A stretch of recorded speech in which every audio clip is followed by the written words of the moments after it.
Ce podcast t'est proposé par Au-delà du mur et Disruptive Audio. Eh ouais! Bonjour à toutes et à tous, j'espère que vous êtes en pleine forme.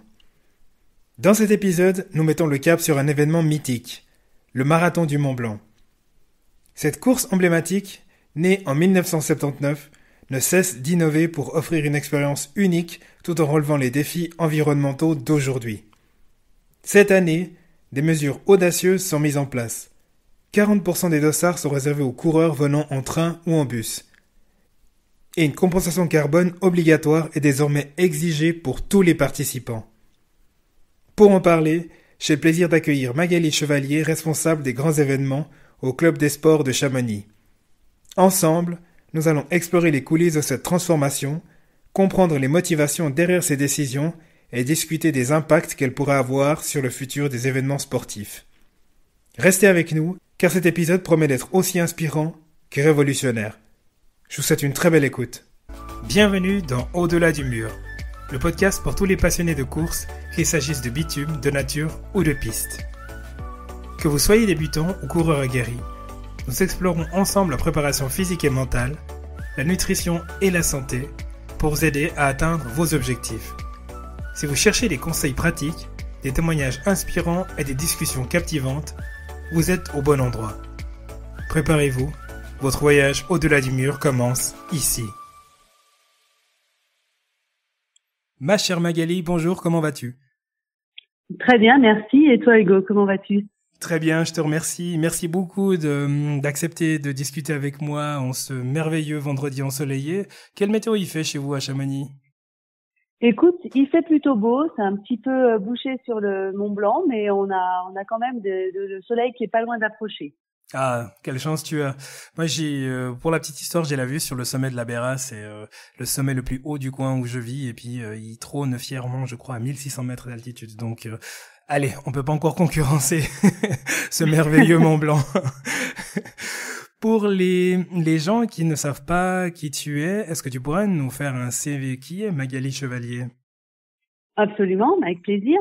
Donc, moi, je suis une salariée du Club des Sports. Le Club des Sports, c'est une association qui a été créée en 1905 à Chamonix. C'est une association à but non lucratif et on a deux missions au sein du Club des Sports. Donc, la première, c'est de faire du sport aux enfants de la vallée au travers de 25 sports différents. On a 4000 licenciés. Et notre deuxième mission, c'est la promotion touristique du territoire au travers d'événements sportifs internationaux que sont le Marathon du Mont Blanc, la Coupe du Monde d'escalade et la Coupe du Monde de ski Le Candard. Et mon travail au sein du Club des Sports, c'est d'être responsable de l'organisation de ces trois événements. C'est magnifique. J'imagine que tes journées doivent être quand même assez chargées, hein? Oui, je manque pas d'occupation, mais c'est hyper intéressant et c'est très varié, donc j'aime beaucoup ce que je fais.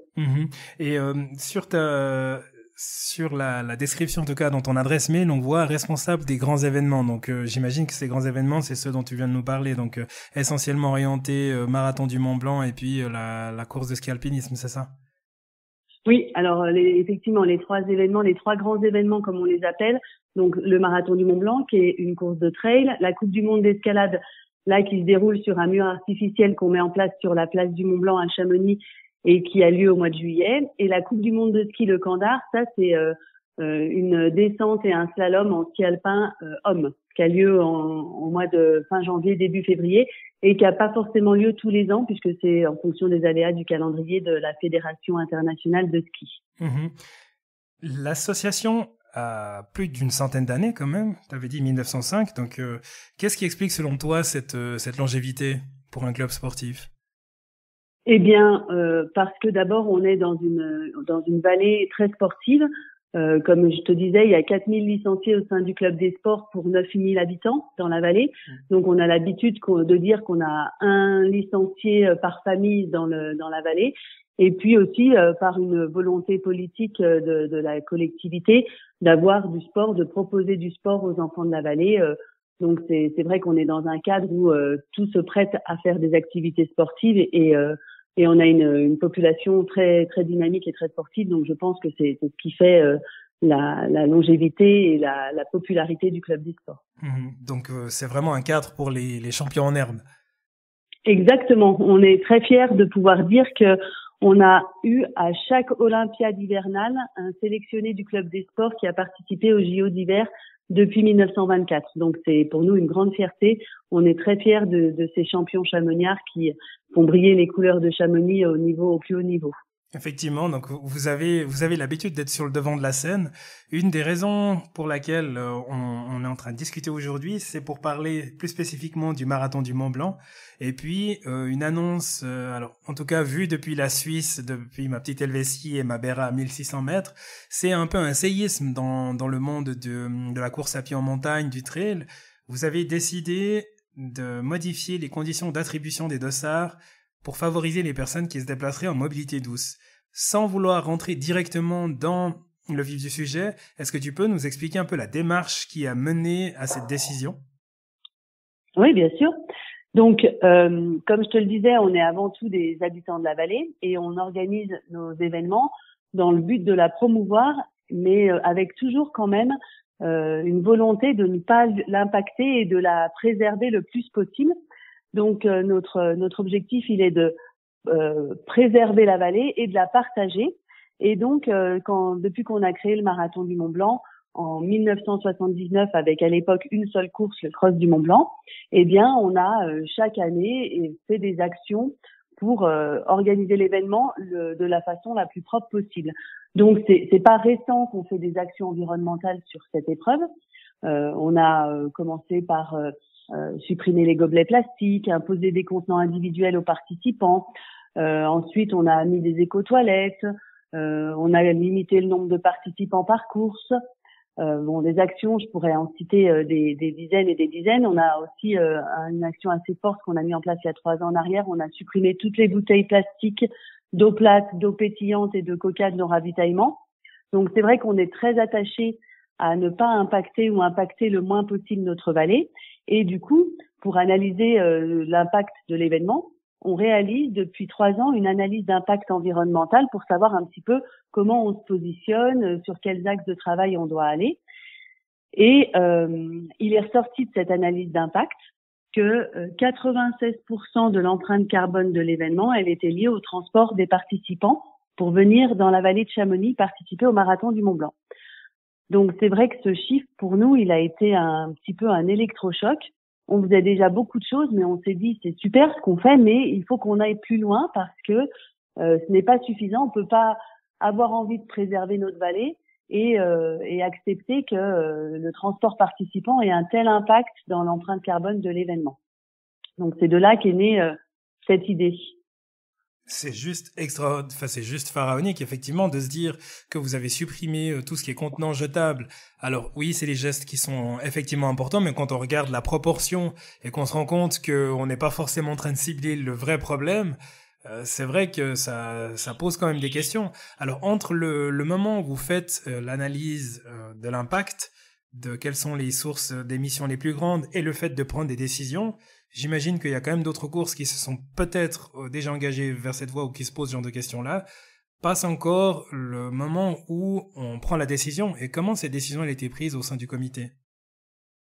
Eh bien, c'est notre chance et c'est notre force au sein du club des sports, c'est que étant associatif, on n'a aucune pression financière, aucune pression de différents intervenants extérieurs, et donc on est une petite structure. Donc notre comité, il s'est réuni et puis il s'est dit comment faire pour changer les choses, pour changer ce chiffre, réduire ce chiffre, et on a réfléchi à différentes solutions et on s'est dit pour pouvoir aller plus loin, il faut que on augmente la part du transport en commun dans la mobilité des participants. Alors, on avait déjà des données, puisque pour pouvoir réaliser notamment notre analyse d'impact, on demandait depuis 3 ans aux participants lors de leurs inscriptions comment ils venaient à Chamonix pour participer à l'événement. Et on avait des données où les gens nous répondaient qu'il y avait en moyenne 20% des gens qui venaient en train ou en bus pour participer à l'épreuve. Et donc, c'est de là qu'est partie notre idée. On s'est dit, 20% c'est bien, mais c'est pas assez. On va augmenter, on va essayer de doubler ce chiffre et donc amener 40% des gens à venir en mobilité plus vertueuse, en transport en commun, dans la vallée de Chamonix. C'est de là que tout est parti, suite à l'analyse des différentes informations qu'on avait sur le transport des participants. Et une fois qu'on s'est dit, on va inciter 40% des gens à venir en transport en commun, après il a fallu se réfléchir à comment mettre en place ça. Et c'est là qu'on s'est dit, on va réserver 40% des dossards de nos épreuves aux gens qui s'engageraient à venir en train ou en bus. Ok. Et comment est-ce que vous vérifiez cette proportion-là?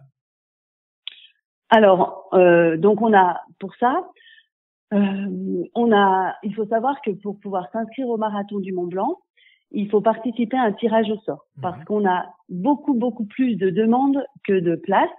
Donc, il y a 10 000 personnes qui participent aux 8 courses du marathon du Mont Blanc.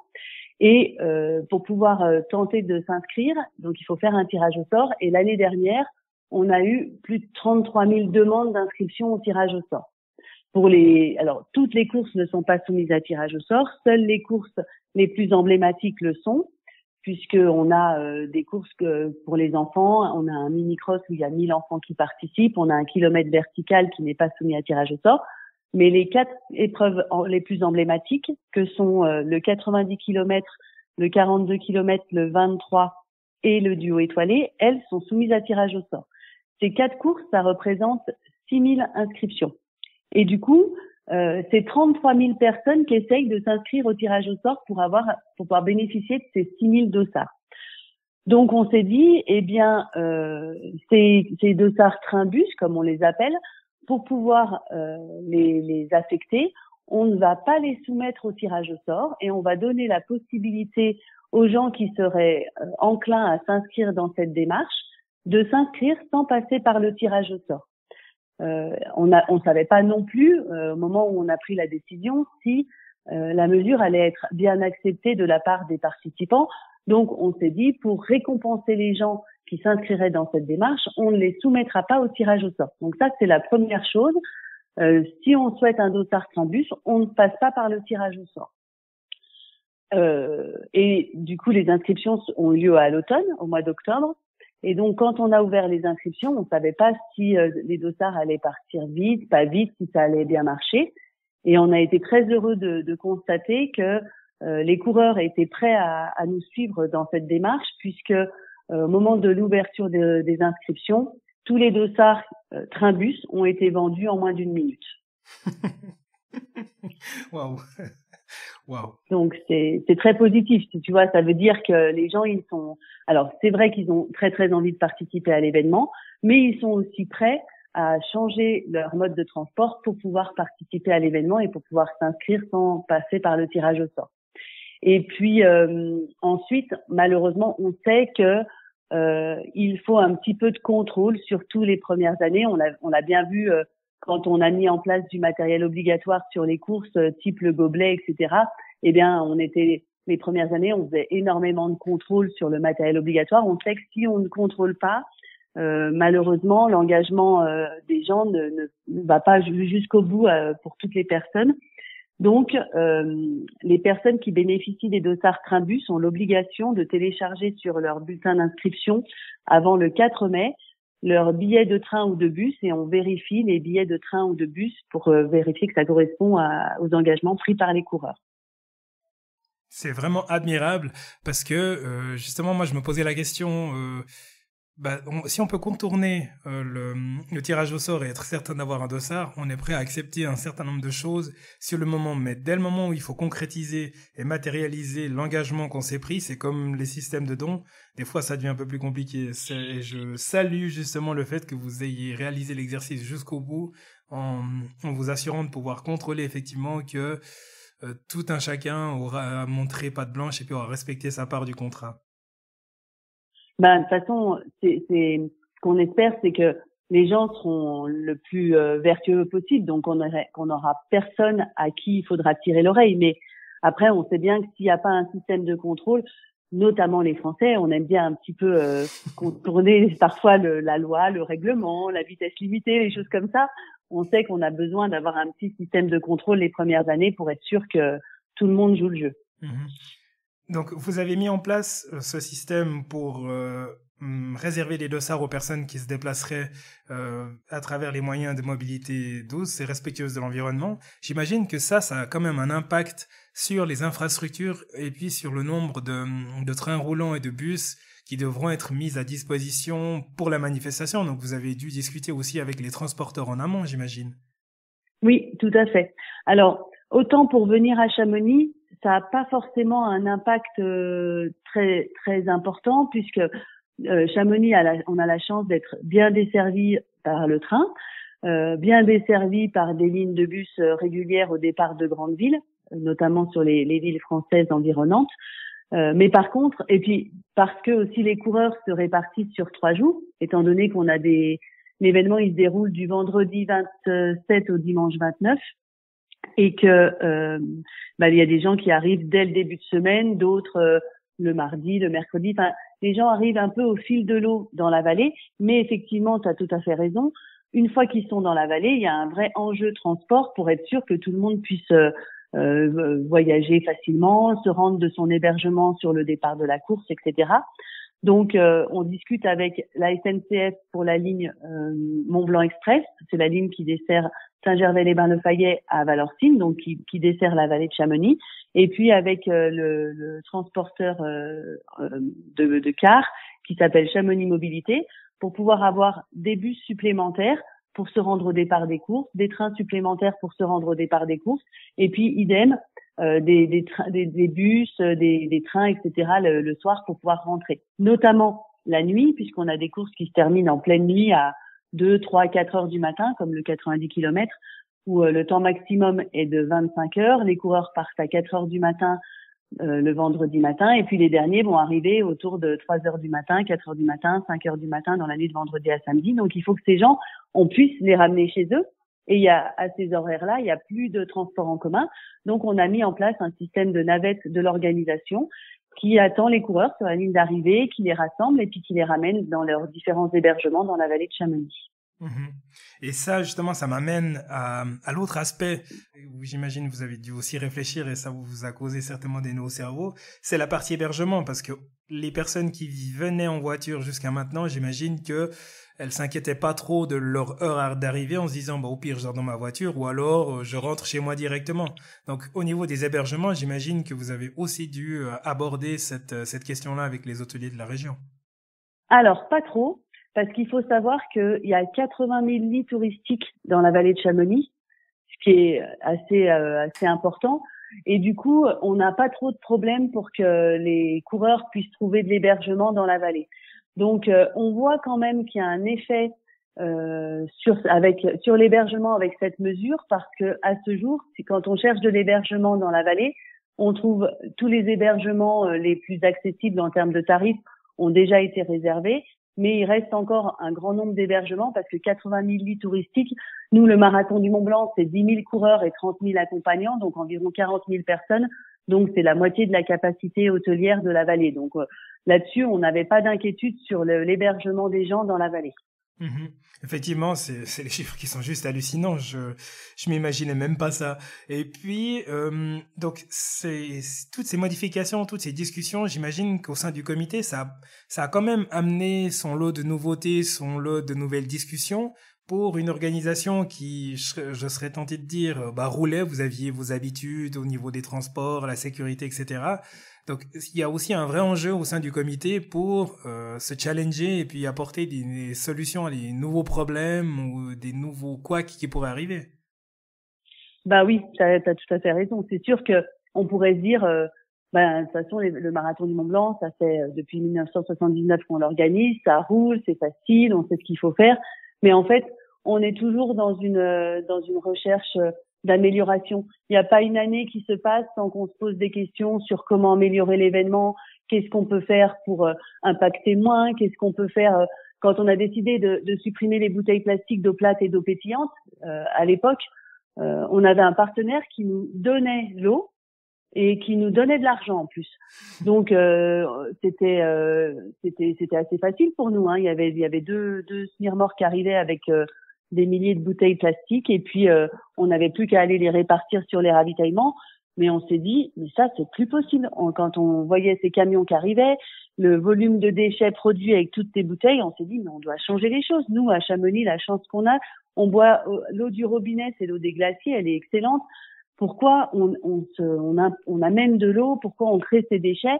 Donc, changeons les choses. Et à l'époque, quand on a décidé de supprimer ces bouteilles, eh ben, on a acheté des cuves, on a acheté des machines pour injecter du gaz dans l'eau du robinet pour pouvoir créer de l'eau pétillante et mettre des électrolytes. On a discuté avec notre partenaire énergétique qui proposait des électrolytes pour trouver une composition qui marchait bien pour être intégrée dans l'eau pétillante. Et tout ça, c'est beaucoup de travail, c'est beaucoup de réflexion, mais on n'est pas du genre à s'arrêter sur nos acquis, à se reposer sur nos acquis. On veut toujours aller de l'avant et être les pionniers de nouvelles idées, de nouveaux développements. T'as lancé justement le mot pionnier. Vous avez effectivement pas attendu l'année passée ou le rapport pour agir, donc vous avez cette intelligence collective en tout cas pour identifier les problèmes et puis trouver des solutions pragmatiques pour les résoudre. Quel impact est-ce que vous pensez que votre décision et les mesures que vous prenez auront sur d'autres courses majeures? Moi en Suisse, je pense par exemple à la course Hirsinal qui est une course qui ferait partie de ce genre de catégorie-là. Ce qu'on espère, mais après on n'est pas là pour faire on sait qu'on est plutôt des bons élèves, mais notre objectif il n'est pas de dire regardez ce qu'on fait, faites comme nous. Nous, ce qu'on espère, c'est que les autres organisateurs vont se dire ils l'ont fait, eh bien peut-être que nous aussi on peut essayer. On espère qu'on va servir de modèle. Honnêtement, on sert aussi un peu de crash test, puisque quand c'est la première fois que tu mets en place les choses comme ça, t'as des gens qui sont un peu virulents, qui peuvent trouver que la mesure on nous a taxé de greenwashing, que ça allait pas changer grand chose parce que de toute façon il y a tellement de touristes à Chamonix, c'est pas ça qui allait révolutionner les choses. Mais nous, notre objectif c'est de faire changer les choses à notre échelle. On espère que les autres se diront que si on l'a fait, c'est faisable et puis qu'ils n'hésiteront pas à venir nous voir pour avoir des conseils sur comment mettre en place ce genre de choses pour que ça se passe bien pour eux. Mais après, on n'a pas vocation à dire vous devez tous faire comme nous. Chacun fait en fonction de ses capacités. Il y a aussi l'aspect où on a la chance d'être très demandé. Quand je te parlais du nombre de personnes qui essayent de s'inscrire au tirage au sort, c'est sûr que là-dessus, on a cette facilité de dire on peut plus facilement demander aux coureurs de faire des efforts parce que on sait qu'on a une très forte demande pour participer à notre épreuve. Chose que d'autres organisateurs peut-être ne peuvent pas faire parce qu'ils n'ont pas forcément la même demande. Mais bien sûr, c'est pas forcément le cas de Hirsinal ou d'autres grands organisateurs. Après, vous avez effectivement suffisamment de demandes pour que les décisions que vous prenez puisse avoir un impact déjà sur le public, parce que c'est des choses qui marquent quand même, j'imagine, en tant que participant. Tu parlais avant, effectivement, des gens qui vous taxaient de greenwashing. J'ai suivi de très près sur les réseaux sociaux les annonces qui ont été faites l'année dernière. Et effectivement, pour la personne qui doit changer ses habitudes et qui se retrouve contrainte de changer ses habitudes, forcément, elle se voit entravée dans sa pratique sportive et puis elle se dit « Ah, purée, encore un truc qui va me mettre des bâtons dans les roues et m'empêcher de réaliser le sport que j'aime. » Après, ce que je trouve extrêmement ambigu, et je suis le premier aussi à l'admettre pour mon cas de figure, c'est que toutes les personnes, j'imagine, qui participent au Marathon du Mont-Blanc, quand on leur demande pourquoi elles viennent là, dans les 3 premières raisons qu'elles vont citer, j'imagine qu'elles vont dire que parce qu'elles adorent la nature et les paysages. Et puis après, dès le moment où on va leur dire, eh bien, pour préserver la nature et le paysage, on va mettre en place des mesures drastiques de limitation de l'empreinte carbone des personnes qui se déplacent, et là, le discours et la posture, elle change totalement. Donc, il y a quand même cette ambivalence chez les gens de passer de la réflexion à l'acte qui est quand même assez extraordinaire. C'est pour ça, pour en venir justement au fait que vous êtes une immense structure, c'est que oui, vous n'êtes pas des donneurs de leçons, mais vous avez su aussi endosser, je dirais, un certain rôle moral pour tenter de changer les choses, comme tu disais, à ton niveau. Et ça, il faut vraiment le souligner. Bravo. Ouais, c'est gentil. Mais tu sais, on est avant tout Chamoniard. Moi, je suis née à Chamonix. Quand j'étais petite, je pouvais aller au pied du glacier des Bossons. C'est le glacier qui descend jusqu'au cœur de Chamonix. On allait à pied au pied du glacier des Bossons en 10 minutes de marche. Désormais, le glacier des Bossons, il a tellement fondu qu'il est, il a la moitié de la montagne, quoi. Donc, on voit au quotidien les effets du réchauffement climatique. On les vit au quotidien. Les glaciers, ils fondent. La montagne, tous les étés, il y a des éboulements dans la montagne parce que le permafrost, ils fond parce qu'il fait trop chaud. L'hiver, au lieu de neiger, il pleut parce que 3 degrés d'écart, ça fait que au lieu de neiger, c'est la pluie qu'on a. Et vraiment, on sent au quotidien ces effets du réchauffement climatique. Donc, pour nous, on considère qu'on a une responsabilité. On veut continuer à faire partager notre vallée avec ce bel événement qu'est le Marathon du Mont Blanc, mais on veut aussi que les gens ils se rendent compte qu'il y a un impact quand on organise un événement et qu'on essaye de faire en sorte de réduire cet impact. Notre autre fil conducteur, c'est de se dire plus que les autres organisateurs, nous ce qu'on espère à notre humble niveau, c'est faire changer les mentalités. C'est de se dire quelqu'un qui est venu au Marathon du Mont Blanc en train et qui aura vécu une belle expérience parce que finalement il sera parti de chez lui, il n'aura pas été fatigué, il a pu se reposer dans le train, il n'a pas eu à conduire pendant 3-4 heures. Ça se trouve, il a rencontré des gens sympas qui font la même démarche que lui. Et puis après sa course, il est crevé, donc il repart en train au lieu à nouveau d'être fatigué en voiture, etc. Il peut se reposer. Et on se dit peut-être que quand ils reviendront à Chamonix ou quand ils iront sur une autre course, ils reproduiront à nouveau ce mode de transport. Ce qu'on espère, c'est qu'en forçant un petit peu les gens, derrière, on leur fasse changer sur le long terme leur mode de transport pour venir à Chamonix ou pour aller sur d'autres courses. Et ça, c'est juste admirable. Il y a que comme ça, effectivement, qu'on arrive à faire en sorte que les choses elles bougent. Avant, tu disais que vous faisiez aussi office de crash test. J'ai beaucoup aimé l'analogie. Pour vérifier, valider si cette mesure elle aura un succès, qu'est-ce que vous avez prévu de mesurer et puis comment est-ce que vous avez prévu de le communiquer? Alors, donc comme je te disais, tous les ans, on fait une analyse d'impact environnemental à l'issue de l'événement. Donc, bien entendu, on va refaire cette analyse d'impact environnemental après le marathon. Et du coup, ça va nous permettre de voir, on espère bien que le transport participant sera beaucoup moins impactant sur l'impact sur les retombées environnementales de l'événement.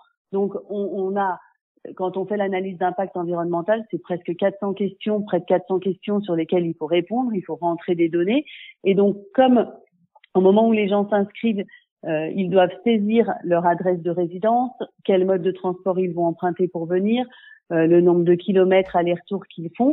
C'est comme ça qu'on sait l'impact du transport participant et j'espère bien qu'il va être réduit puisque au lieu d'avoir seulement 20% qui auront pris les transports en commun, on aura 40% des gens qui les auront empruntés. Donc là, effectivement, ça sera quelque chose qui sera directement perceptible au niveau des personnes qui utiliseront les transports en commun. J'ai également vu sur le site internet que pour l'autre catégorie de personnes, donc les personnes qui viendraient quand même en utilisant des moyens de transport motorisés, par exemple, la compensation est obligatoire, c'est ça? Oui, tout à fait. Alors, jusqu'à présent, chaque personne qui s'inscrivait jusqu'en 2024, jusqu'à l'édition 2024 du Marathon du Mont Blanc, chaque personne qui s'inscrivait pouvait, sur la base du volontariat, compenser son empreinte carbone. Ce qui veut dire que quand il s'inscrivait, il y avait un petit calculateur dans le bulletin d'inscription. Il rentrait son adresse de résidence. Il avait ensuite les modes de transport qui lui étaient proposés et en fonction des modes de transport, ça lui disait les kilos de CO2 qui allaient être émis avec son transport. Et puis ensuite, il avait une question une question commerce, entre guillemets, comme on dit, où il pouvait remplir sur la base du volontariat l'argent qui correspondait aux émissions de CO2 qu'il allait émettre avec son transport. Donc ça faisait 2 ans qu'on proposait cette compensation carbone sur la base du volontariat. Et du coup, on s'est dit, là, pour 2025, on va plus seulement le proposer sur la base du volontariat, on va le rendre obligatoire, puisque, toutes les émissions qu'on n'aura pas pu supprimer ou réduire, on va imposer aux gens de les compenser, de la compenser de façon obligatoire. Donc, toute personne qui s'inscrit au Marathon du Mont Blanc doit payer sa compensation carbone liée à son transport. Et même les participants qui s'engagent à venir en train ou en bus. Puisqu'il faut savoir que en train aussi, il y a un petit peu d'impact, en bus également, même si c'est réduit par rapport à une voiture individuelle. Donc, à chaque personne qui s'inscrit, elle rentre son adresse de résidence. Ça lui propose les différents modes de transport et elle sélectionne le mode de transport correspondant et ensuite, ça lui inclut dans son bulletin d'inscription les coûts de la compensation carbone à payer. C'est limpide. Pour ma curiosité, est-ce que tu saurais me dire combien coûte le kilogramme de CO2, par exemple, à la compensation? Alors, il faut savoir qu'il n'y a pas de règle officielle sur le prix d'un kilo de CO2. On considère les industriels, quand ils doivent payer les tonnes de CO2 émis, le tarif est d'environ 6 € la tonne. Donc c'est vraiment pas très très cher, et donc nous on trouvait que c'était pas très représentatif et on trouvait que c'était pas réellement juste d'appliquer ce prix-là puisque ça voudrait dire 0,006 euros par kilo de CO2, donc c'était un petit peu c'est pas très engageant. Non, et puis ça avait pas vraiment de sens. Donc on s'est fait quand même conseiller par l'agence ERCOP qui travaille avec nous sur la compensation carbone et qui nous a dit il semblerait juste de proposer quelque chose autour de 0,06 centimes le kilo de CO2. Donc c'est pas très élevé non plus, mais c'est déjà plus juste. On considérait que c'est déjà plus juste. Donc voilà à combien est le kilo de CO2 sur la compensation carbone pour le marathon du Mont Blanc. Magnifique. Et si j'ose m'exprimer crûment, vous allez faire quoi avec le magot? Eh bien, comme je te le disais, donc nous on est une association, une association but non lucratif, et cet argent on va pas le garder pour nous. Il est prévu qu'il soit reversé intégralement, mais comme par le passé avec l'argent qui était donné sur la base du volontariat les années dernières, on le reversait intégralement à des associations qui font des choses pour la compensation carbone. Alors à ce jour, les associations n'ont pas été validées définitivement, puisqu'il y en a beaucoup qui font de la compensation carbone. Il y en a aussi beaucoup qui nous ont contactés quand ils ont vu qu'on avait mis en place ça.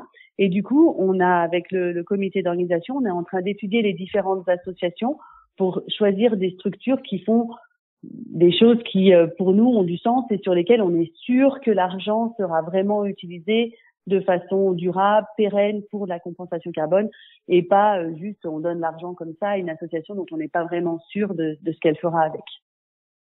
C'est magnifique, j'ai presque l'impression que la boucle est bouclée, alors le cercle n'est peut-être pas parfait, comme tu le disais avant, mais je serais tenté de dire qu'à votre échelle, vous avez quand même très très bien pensé les choses et puis...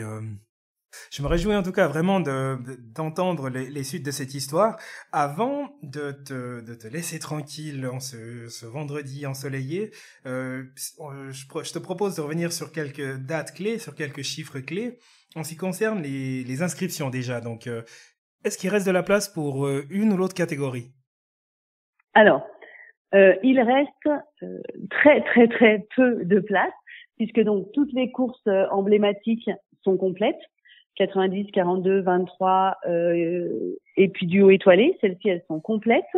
Le 10 km et le kilomètre vertical, il reste à peine une cinquantaine de dossards sur l'ensemble de ces deux courses. Ce sont uniquement des dossards pour les gens qui viennent en train ou en bus, puisque ces courses n'étant pas soumises à tirage au sort, les gens peuvent s'inscrire ou avec un mode de transport véhicule ou avec un dossard train-bus. Donc, il reste uniquement une cinquantaine de dossards sur ces courses en transport train-bus. Et puis, il reste de la place sur le mini-cross et la Young Race Marathon, qui sont des courses pour les enfants. Le mini-cross, c'est une course gratuite pour les enfants de 7 à 15 ans. Et la Young Race, c'est une course pour les jeunes de 16 à 20 ans, 16 à 19 ans, où là, il y a encore une petite centaine de places. D'ici la sortie de l'épisode du podcast, d'ici mi-février, là on enregistre, on est le 24 janvier, donc d'ici mi-février, j'imagine que tous ces dossards pour le KV et le 10K seront très certainement partis. Il y a de fortes chances, malheureusement, ça part très très vite. Et puis, une autre échéance également qui était importante, en tout cas que je voulais soulever, c'est que à partir de lundi 27 janvier, donc, il y a l'ouverture pour les inscriptions des bénévoles. Oui, tout à fait. On a quand même 750 bénévoles qui nous aident à organiser l'événement. Sans eux, on pourrait pas faire une si belle épreuve. Et du coup, les inscriptions pour être bénévole ouvrent lundi. Et on attend nos fidèles bénévoles avec plaisir dès lundi pour qu'ils s'inscrivent sur la plateforme. Magnifique. L'appel est lancé. Je te remercie en tout cas vraiment beaucoup Magali d'avoir répondu si précisément à mes questions. Je suis vraiment ébahi, émerveillé de ce que vous avez réussi à mettre en place. Malheureusement, je pourrais pas être là pour assister en live ou à la transformation qui est en train de s'opérer, mais je suivrai de très près en tout cas vos aventures. Et puis je vous souhaite une magnifique édition. Merci Hugo. Et puis à savoir que si t'es pas à nos côtés, on aura quand même un live qui retransmet sur les réseaux toutes les épreuves. Donc n'hésite pas à te connecter et à suivre en live les épreuves du marathon du Mont Blanc. Alors je le ferai, ça c'est garanti. Donc rendez-vous est pris entre, tu disais, la semaine du 26-27 juin, 26, voilà, 27 au 29 juin. Exactement. Génial. Donc rendez-vous est pris. Merci beaucoup Magali, je te souhaite une très belle fin de semaine et une excellente édition. Et encore bravo. Merci Hugo, merci pour ce temps consacré. Avec plaisir, ciao.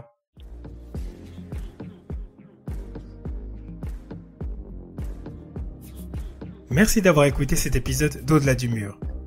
Si le sujet vous a inspiré ou intrigué, n'oubliez pas de vous abonner pour ne rien manquer des prochains épisodes. Rejoignez notre communauté sur les réseaux sociaux et partagez vos réflexions avec nous. Je serai ravi d'entendre ce que vous avez pensé de cet épisode. Et si vous avez aimé, pensez à laisser un avis 5 étoiles sur votre plateforme d'écoute préférée. Ça m'aide énormément à faire grandir la communauté d'Au-delà du mur. À très bientôt pour une nouvelle exploration de l'autre côté du mur. Jusque-là, continuez à questionner, à explorer et à repousser vos limites.